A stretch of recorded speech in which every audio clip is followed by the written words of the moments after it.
Hey Art 7.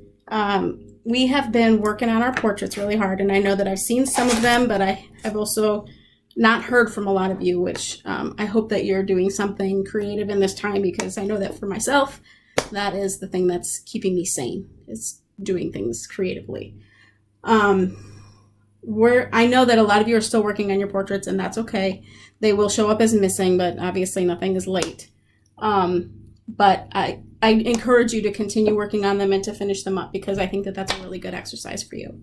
We're going to move on to something three-dimensional this week, and you're going to be picking any animal you want, imaginary or real, and you're going to create a bust of that animal that will hang off of your wall when it's done.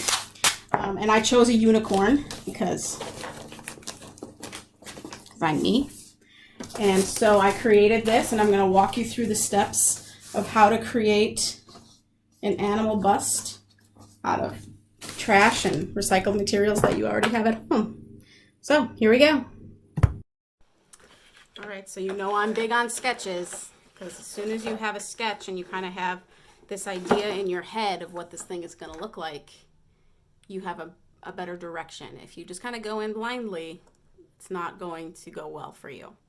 So as I stated before, I'm going to do a unicorn head coming out of the wall. I'm not very good at drawing horses. I know this about myself. So I am using visual reference. I know you can't see it, but my computer's over here. And I've got a couple of unicorn heads pulled up on there so that I can kind of see what this is going to look like. And I'm going to draw from the front and from the side what this is going to look like. Just a rough sketch. I'm not looking for a ton of detail.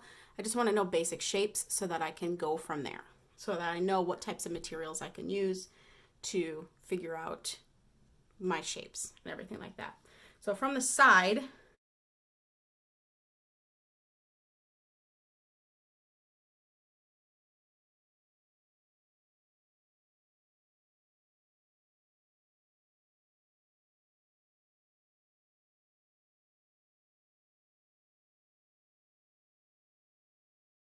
in the background, I don't know if it's going to be like an oval or whatever he's coming out of. Okay, so I kind of have a rough idea of what I'm looking for. Now I can go back and reference this when I'm actually building my armature.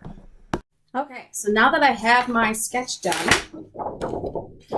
I went out and I raided my recycle bin to try to find any materials that I thought might be helpful. So I've got a bunch of cardboard.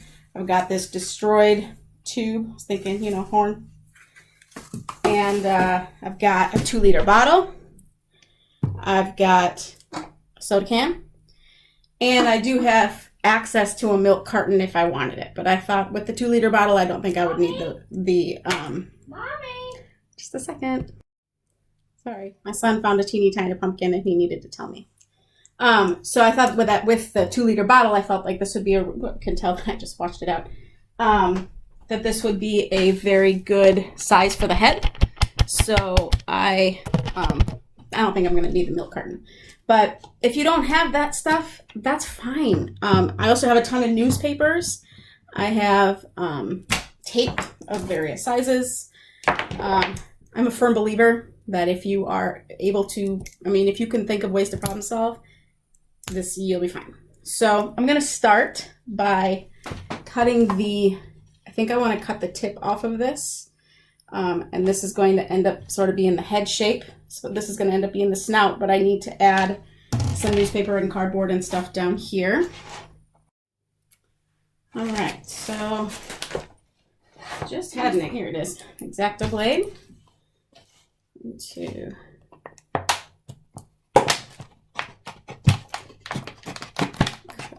this off.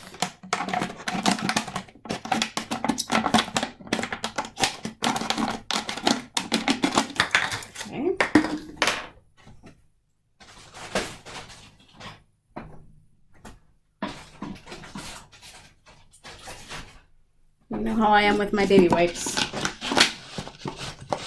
Just like in the classroom. Okay. Crumble up some newspaper here. And start to make sort of a snout shape here. Okay, so we're getting there. We need to add, wow, the 2-liter bottle really saved me a lot of work here. Here's, I want to do this.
So I need to make a cylinder out of this because I want to make a neck. So I'm going to take my X-Acto blade, and I haven't cut it exactly how I want it yet, but I'm just going to make little score marks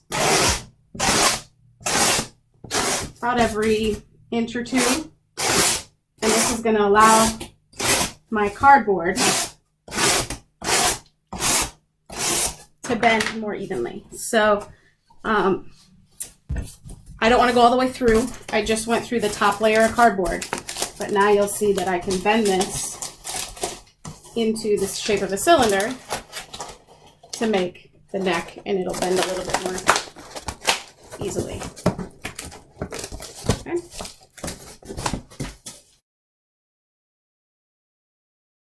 And then I cut a triangle out of this side and a triangle out of this side and pulled those ends together, and that gave me my taper.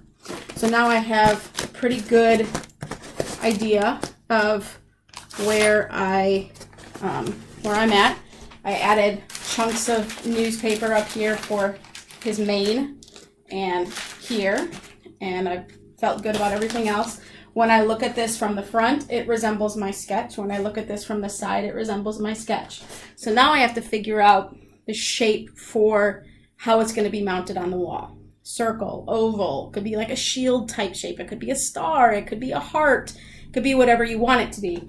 But you want to figure out how it's going to come out from the wall.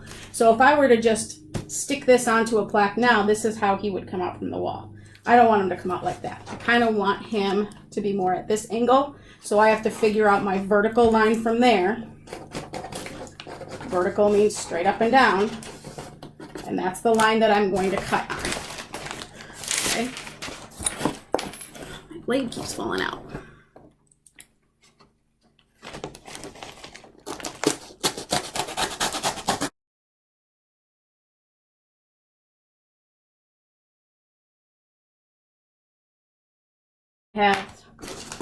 That's pretty much a flat edge where it's going to secure down to whatever's going to attach it to the wall. And I think for this guy, I'm just going to do an oval. I'm going to take another big flat piece of cardboard here.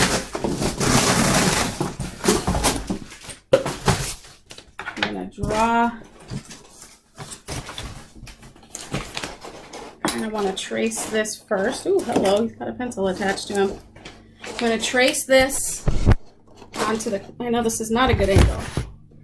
Trace this onto the cardboard first so I know where he's going to attach.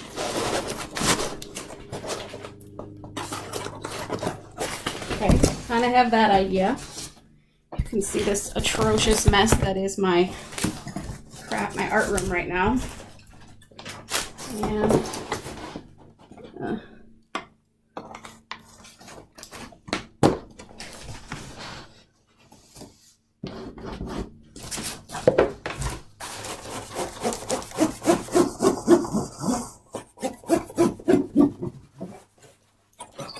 best I can here and draw the oval that I want for that. I have my oval, and I have the advantage of using a hot glue gun. If you don't have a hot glue gun, that's totally fine. You can use tape.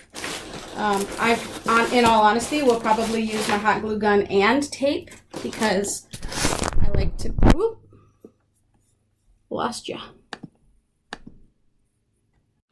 So I'll probably use both hot glue and tape because I like to be doubly sure that what I'm doing is going to stay. I'm just really loading up the hot glue around the edge of this guy. Put him where I want him. Let that cool for just a minute before I grab some tape.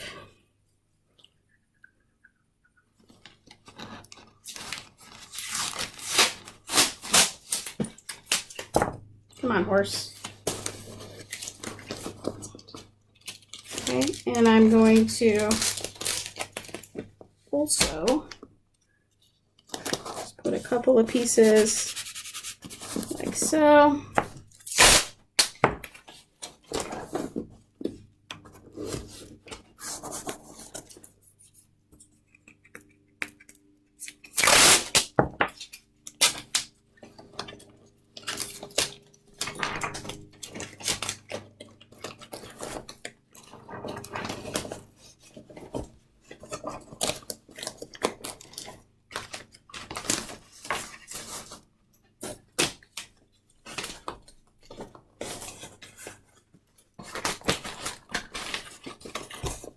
And then if you want to, you can go all the way around that opening if it makes you feel better.